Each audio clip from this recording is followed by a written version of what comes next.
Esmamo, let the green roots run, dancing with the daisies in the morning sun.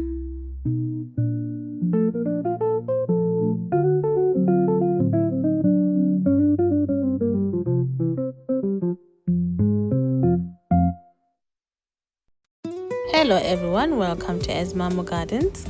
Today I want us to look at this beautiful succulent called the aloe vera plant. Aloe vera is a popular, easy care succulent with thick, fleshy leaves containing a soothing medicinal gel. Aloe vera plant is a widely celebrated across global traditions as a powerful symbol of good luck, protection, and positive energy, known historically as the plant of immortality. In ancient Egypt, it is valued both for its tangible healing property and its reputation for clearing negative vibration from a home. A healthy aloe vera plant features thick, plump, upright green to gray-green leaves that feel firm and rigid when squeezed. Its base is solid and stable. Small offsets or pups may grow nearby, and the roots, if checked, are white or light tan. Aloe vera has a climbing rosette growth habit, featuring thick, fleshy, spear-shaped green leaves that fan outward from a very short central stem. It naturally spreads outward by producing small offshoot pups from its base, eventually forming a dense cluster. Young aloe vera plants frequently features natural white spots or flakes that fade as the leaf matures. If the spots are smooth, flat, and integrated into the texture of the leaf, it is just the plant's normal coloring. While the white spots on the aloe vera leaves are often natural pigmentation or juvenile traits, but can indicate pests like mealybugs, scale fungal issue like powdery mildew or white blotch, or mineral build-up from tap water. To protect your hands from aloe vera spikes, wear thick gardening gloves. Whenever you prune or harvest leaves, handle the plant gently by the base rather than grabbing the sharp leaf edges. And use clean, sharp shears if you need to trim any section.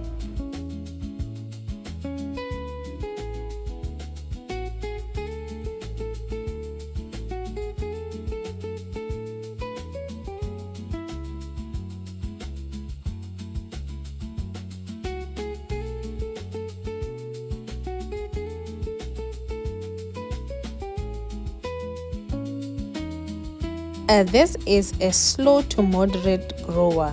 It reaches a mature height of 60 to 80 centimeters over several years. Aloe vera is a popular plant known for its soothing skin, helping minor cuts heal, and easing digestion.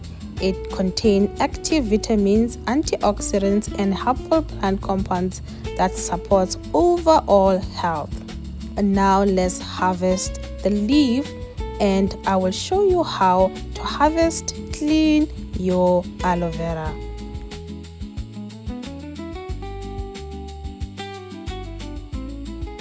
Normally I would have cut the leaf, but I've seen that this leaf was loose and coming out. It's a beautiful, plump, thick, full of gel leaf.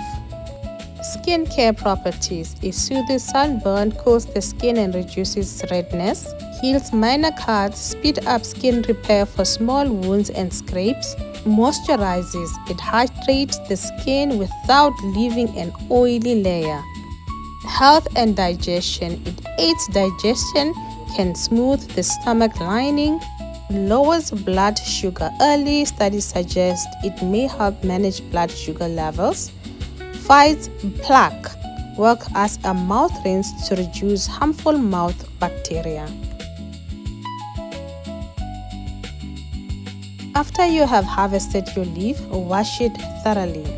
Wash the harvested inner gel thoroughly in clean water to remove any residual sap before blending it or applying it topically. Wearing gloves when handling raw aloe vera protects your skin from erloin, the yellow latex sap directly beneath the plant skin that can cause severe irritation, allergic reaction, or contact dermatitis.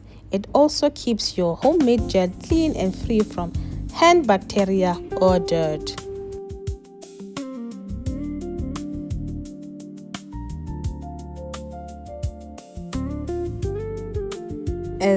This yellow sap right here acts as a natural irritant and laxative. Touching it barehanded can lead to itching or redness. If consumed, it will lead to indigestion or diarrhea.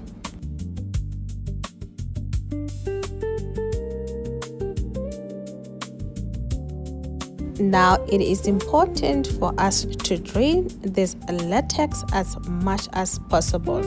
What we're gonna do, we're gonna take a clean glass of water, leave the leaf inside that water to drain as much latex as possible for the next 24 hours.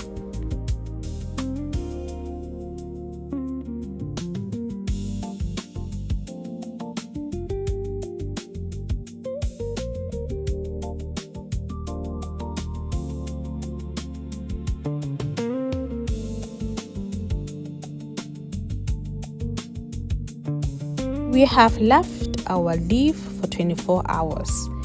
When aloe vera latex drains and turns red or reddish brown, it is caused by oxidation of its active compound, specifically aloin and others, when they react with the oxygen in the air.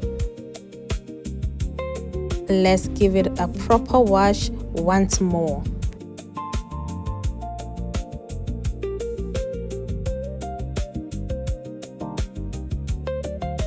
This is the flat part and this is the bulged part of the leaf. The flat part is the top. What we're going to do first is trim the spiky edges off along both sides of the leaf.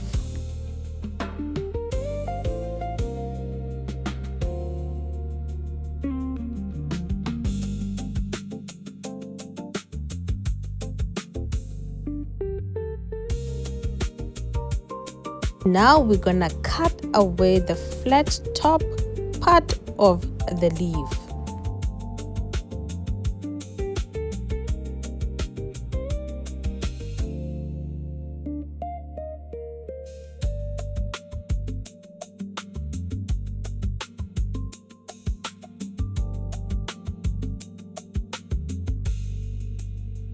That will expose the inner gel of the aloe vera. Now we're gonna scoop out the clear inner gel using a spoon.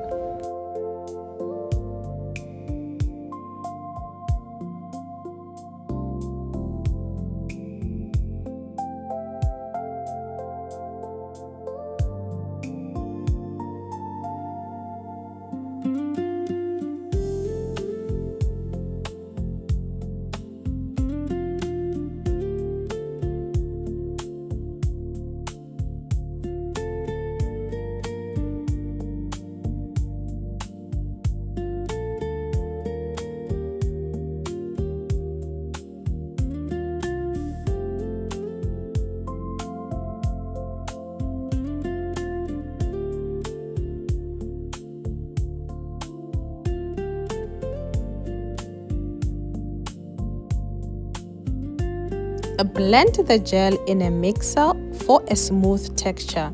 Then store it in a sealed container in the fridge for up to 1 week or freeze it for longer storage. Now, these leaves and this water is not wasted. I'm gonna soak this leaf in here for a couple of hours. I can then use it for a hydrating soaking bath or shampoo or anything else I want. But I want to do something else different with this water. I am gonna hydrate my peace lilies. So I'll leave it to soak for a couple of hours. In the next episode, I will show you what I do with it, with the peace lilies.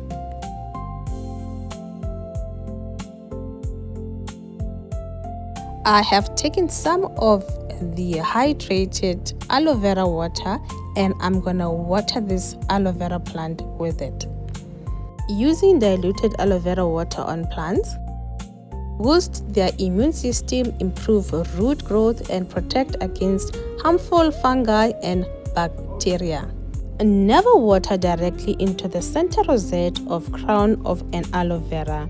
Doing so traps moisture in the tight cluster where the new leaves emerge, causing the core tissue to rot, turn mushy, and kill the plant. Always water the soil directly around the base instead.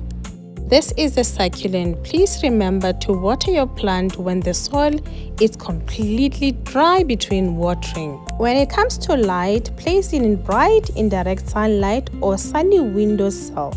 Direct harsh sun can scorch the leaves.